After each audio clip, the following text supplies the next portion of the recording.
asalaamaaleykum dal leen ak jàmm nguurub Sénégal ci gaaw fukki fan ak juróom bi ñu weesu dafa indi ay coppite jëmale ci njëgul yi nga xam ne moo bawoo ci wàllu pétrole ñu indi ay yokkute ci litre supercarburant bi ak it gasoil bi bu ñu sukkandikoo ci Ndeye Aminata Cissé bu Sud Quotidien ngir layal bi la décision ministère de l'énergie et du pétrole ci ab communiqué dafa xam le ne xët-xët yi nga xam ne moom la ñu nemmeeku ci Moyen-Orient moo waral li lépp waaye nag mi ngi dalal xel yi di xam le ne nguur gi bàyyiwul benn yoon askan wi ndax dafa am loo xam ne moom moo ko féetewoo jëmale ci njëgub supercarburant bi ak it wàllu gasoil bi mi ngi dalal it xel yi di xam le ne jëmale ci wàllu gaz butane bi essence bi nga xam ne moom la ñuy jëfandikoo ci gaal yi amul benn coppite boo xam ne nemmeeku nañu ko ci Soleil xam le ne nag nguur gi dafa tëggaat ay njëg yu yees jëmale ci wàll wi waaye nag subvention bi kenn laalu ko nguur gi di fàttali ne nag ci diirub ñetti at ngir jàppale yooyu jëfandiku yi teg na ci taabal bi lu ëpp 1 milliard yu teg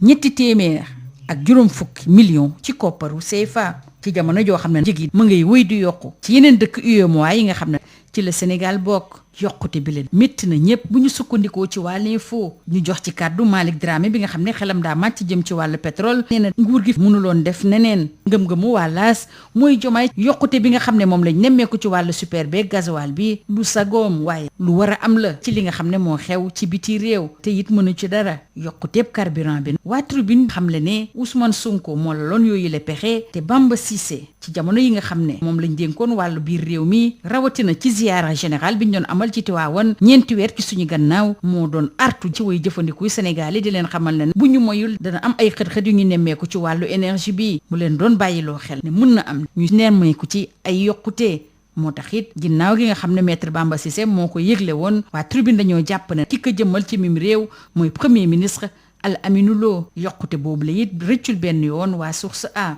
waa 2 minutes pour lire l'essentiel ñoom it am nañ ci ab njàngat diggante subvention yi ak it li nga xam ne kenn mënu ci rëcc maanaam li marché bi laaj waa Sud Quotidien di nga xamal ne nag ginnaaw nguur gi indil na ab lay ci li tax ba ñu yokk jëgu produit yi nga xam ne ñoo bawoo ci pétrole bi ñu ngi ñuy xamal ne ñu bëri xarab nañu ko ku ci mel ne directeur exécutif bu ONG 3D moom Moundiaye Cissé ne li day ñëw gën a yokk jafe-jafe yi askan wi ñeneen ñoo xam ne it ànduñ ci benn yoon mooy cadre yi nga xam ne ñoo fare ci AFP dal bu baax a baax ci gouvernement bi lu njig njaaga ci mbir mi nag partenaire financier yu Sénégal yi ne ci biti réew ñooy njaag loolu mooy ngëm-ngëmu Mamadou Mbodj di coordonnateur F24 nekkoon ganub émission objection bu Sud FM démb dibéer fukki fan ak juróom-benn ci weeru août bu ñu sukkandikoo ci waa Sud Quotidien Mamadou Mbodj nee na li ko ci gën a métti mooy yooyu le partenaire financier duñu mus a farak askan wi li leen gën a intéressé kay mooy nan la ñuy def Sénégal mun a fay bor bi nga xam ne moom la leen yoreel ngir askan mën a nangu li nga xam ne moom lañ teg ci ndoddam faawu nguur gi it xoolaat dépense yi nga xam ne moom lay amal ba pare wàññi ko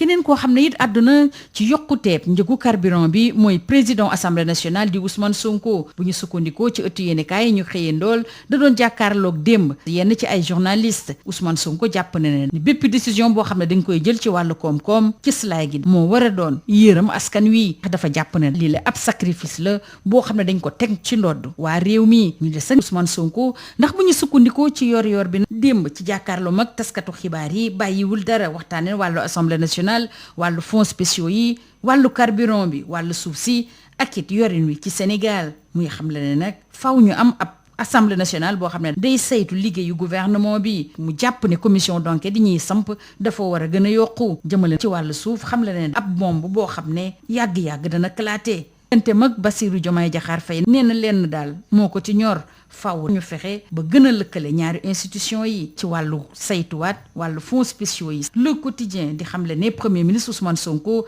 tey jii dana yegge mbir mi ñi fare ci conseil constitutionnel plénière bi ñu war a amal àllarba bi ñu jëmale ci wàll wi nag dara wóorul ne dana am bi nar a am tey ji ci altine gi wàllu observateur ñoo ñu koy yeggee dañu ko jagleel coppite yi ñi na ma indi ci article 37 bu ndeyu charte réew mi ak it gànnaayu gouvernement bi muy vote bloqué ak it yeggee mbir mi conseil constitutionnel yeggee bi nga xam ne moom la premier ministre Ousmane Sonko bëgg a yeggee mbir mi conseil constitutionnel rëccul it benn yoon les échos premier ministre Al Aminou Lo moom dana sukkandiku ci article 83 bu ndeyu charte réew mi li la yëpp tax nag ba waa l'enquête di xam le ne fi mu toll nii mbir yi doxul benn yoon ci suñu institution yi ndax xëccoo bi nag dana gën a tar ginnaaw kàddu yi nga xam ne moom la Ousmane Sonko président assemblée nationale yëkkati ci kanamu ay taskatu xibaar démb ñu des ak Ousmane Sonko waa Rewmi Quotidien ñi ngi xam le ne mujj nañu xam lan mooy amam muy ñaari oto benn kër ak it ay salaire Ousmane Sonko di leeral ne amul milliard te it amul ay téeméeri millions. Le Soleil di ñu xamal ne waa Tiwaawan ñu ngi waajal bu baax a baax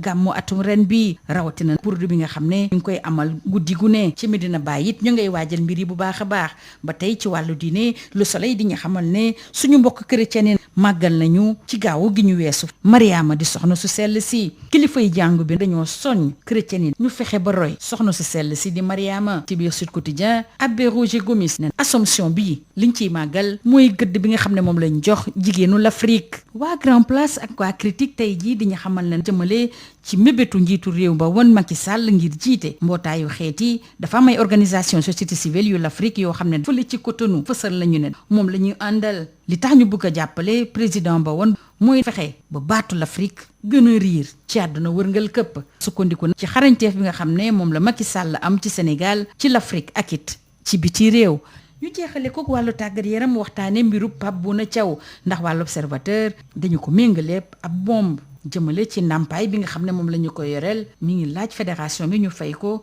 $200 millions yu teg 27 ci kopparu CFA ci ki nga xam ne moo koy wuutu waa l'Observateur ak Les Échos ñu ngi xamal ne am na ndaje gu jàmp boo xam ne waa fédération sénégalaise de football woolu nañu ko tey ji ci altine gi bu 10h jotee ngir waxtaane tànnee fu ki nga xam ne nag moo war a wuutu Pape Bouna Thiaw ci bopp équipe nationale bi te nag turu Patrick Vieira mooy dellu si saa su ne ki nar a nekk ci bopp équipe nationale bi danañu ko xam talaata bi ñu jëm bu ñu sukkandikoo ci waa Rewmi Sport ci jamono jooju Le Soleil ak Sud Quotidien ñu ngi ñuy xamal ne gayndeb yu ndaw yi Sénégal yi nga xam ne amaguñu fukki at ak juróom-ñett ñàkk nañu finalu Afrobasket ci kanamu ñey yu ndaw yu Côte d'Ivoire lii moo gënoon a fës ci ëttu yéenekaay ñu xëyandool ñu yendoog jàmm.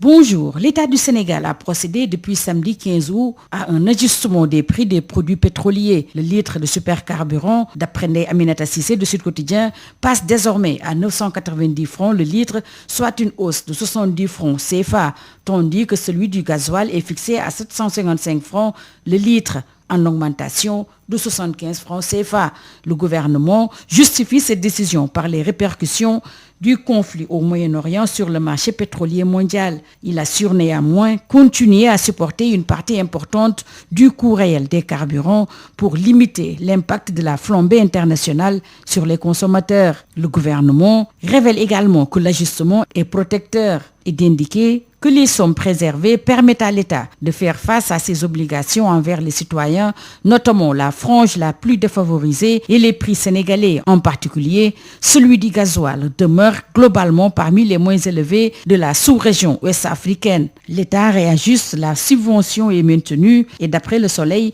plus de 1350 milliards de francs CFA ont été mobilisés en 3 ans pour soutenir les consommateurs. Avec cette flambée du super et du gasoil, Diomaye est rattrapé par la réalité des prix, souligne l'AS. Et d'après Tribune, cette hausse du carburant a été planifiée par Ousmane Sonko, annoncée par Bamba Cissé et exécutée par Al-Aminou Lo. Le confrère de rappeler qu'il y a 4 mois, lors de la ziara générale de Tivaouane, Maître Bamba Cissé, alors ministre de l'Intérieur, avait alerté les Sénégalais sur une possible crise énergétique et évoqué une éventuelle hausse des prix. Le prix du carburant prend l'ascenseur subitement, amer constat. De source A. Entre subvention et réalité, la pompe ne se trompe pas. Lit-on dans les colonnes de 2 minutes pour lire l'essentiel. L'État se justifie et les critiques pleuvent. Relève Sud Quotidien, qui donne la parole à Moundia Cissé, directeur exécutif de l'ONG 3D, qui dénonce un fardeau de plus pour les Sénégalais, alors que les cadres de l'AFP chargent le gouvernement. Il dénonce et révèle les limites de la politique de soutien des prix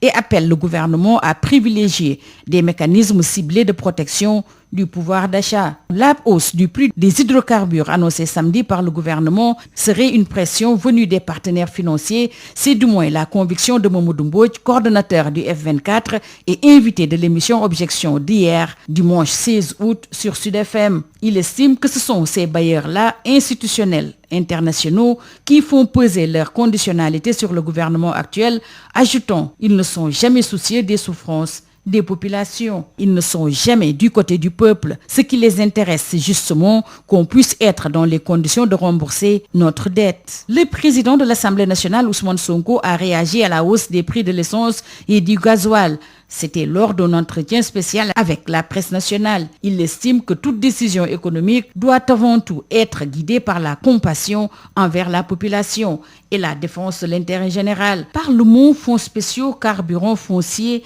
et gestion publique, Ousmane Sonko fait face au dossier brûlant du Sénégal. Lit-on dans les colonnes de Yoor-Yoor ce matin, qui relève un parlement qui contrôle l'exécutif et des commissions d'enquête à multiplier. Toujours d'après le président de l'Assemblée nationale, se prononçant sur le foncier, il est d'avis que c'est une bombe sociale. Et dans sa relation avec le président de la République, Bassirou Diomaye Diakhar Faye, Ousmane Sonko plaide pour la préservation du dialogue institutionnel. Ousmane Sonko dévoile enfin son patrimoine, se félicite Rewmi Quotidien qui cite 2 véhicules, une maison et des salaires. Le président de l'Assemblée nationale de déclarer face à la presse, je cite, « Je n'ai ni des milliards ni des centaines de millions ». Et relativement aux fonds spéciaux, Ousmane Sonko accable Mimi Touré et mouille Cheikh Diba. D'après l'AS, toujours dans les colonnes de l'AS, Aminata Touré lance ce qui suit aux députés, l'Assemblée ne doit pas être un outil de règlement de compte. Et toujours à propos de la proposition de loi sur le régime des crédits spéciaux, le Premier ministre va saisir le Conseil constitutionnel. Selon les Échos, c'est l'impasse constitutionnelle, indique l'enquête, qui signale que la bataille procédurale s'annonce épique sur la déclaration de patrimoine. Face à la presse, Sonko brandit ses factures, convoque un audit et vilipende Aminata Touré. La présidente du CSE, Mimi Touré, s'est octroyé ses propres fonds spéciaux de plus de 2 milliards de francs CFA, dont 3 comptes. Et répondant au président de l'Assemblée nationale, Aminata Touré déclare dans les colonnes de Dakar Times qu'il nous dise comment il a dépensé les 1,7 milliard de francs CFA. Contrôle des fonds spéciaux, c'est un débat sous réserve, selon le quotidien, qui signale que le Premier ministre Ousmane Sonko saisit les sages aujourd'hui et que le gouvernement renvoie les modalités de contrôle au pouvoir réglementaire. La plénière de mercredi est sous hypothèque, alors que l'Observateur s'intéresse à la séance plénière de ce lundi sur la révision de l'article 37 et l'arme secrète du gouvernement, le vote bloqué et la saisine du Conseil constitutionnel. Indemnité, mise en demeure, nouveau coach. L'Observateur titre ce matin sur la bombe Pape Thiaw avec l'acte 1 de la bataille des 800 millions de francs CFA. Le cumul des sommes demandées par les conseils de Pape Thiaw, soit 423 millions de francs CFA, ne couvre pour l'instant que la période légale. D'ailleurs, une réunion du comité d'urgence de la Fédération sénégalaise de football a été convoquée ce lundi à 10h par visioconférence pour retenir le choix du nouveau coach avec Patrick Vieira en pole position. Le nouveau sélectionneur sera connu mardi, affirme Rewmi Sport, au moment où Pape Thiaw réclame plus de 423 millions de francs CFA à la Fédération sénégalaise de football. Il attend toujours la notification de son limogeage, relève Sud Quotidien. Préparation du Gamou Tivaouane vit au rythme du bourde, d'après Le Soleil, qui signale par ailleurs qu'à Médina Baye, c'est le recentrage de la spiritualité et célébration de l'Assomption. Le Soleil d'indiquer que les fidèles sont invités à s'inspirer de la Vierge Marie, alors que pour Abbé Roger Gomis, l'Assomption est la fête de la dignité de la femme africaine. Il déclare dans les colonnes de Sud Quotidien que Dieu élève ce que le monde ne regarde pas. Secrétariat général de l'ONU, les organisations de la société civile africaine portent la candidature de Macky Sall d'après Wa Grand Place. Il s'agit des OSC de 4 régions africaines qui se mobilisent. À Cotonou, pour critique, il s'agit de faire entendre la voix de l'Afrique autour de cette candidature et mettre en avant l'expérience de Macky Sall au niveau national, continental et international. Finale de l'afro-basket masculin des moins de 18 ans, les éléphantos de la Côte d'Ivoire sacrés face aux lionceaux du Sénégal. Score final 73-51. Lit-on dans les colonnes du Soleil. Pour Sud Quotidien, les lionceaux plient devant les éléphantos. C'est tout. À vos journaux et très bonne lecture.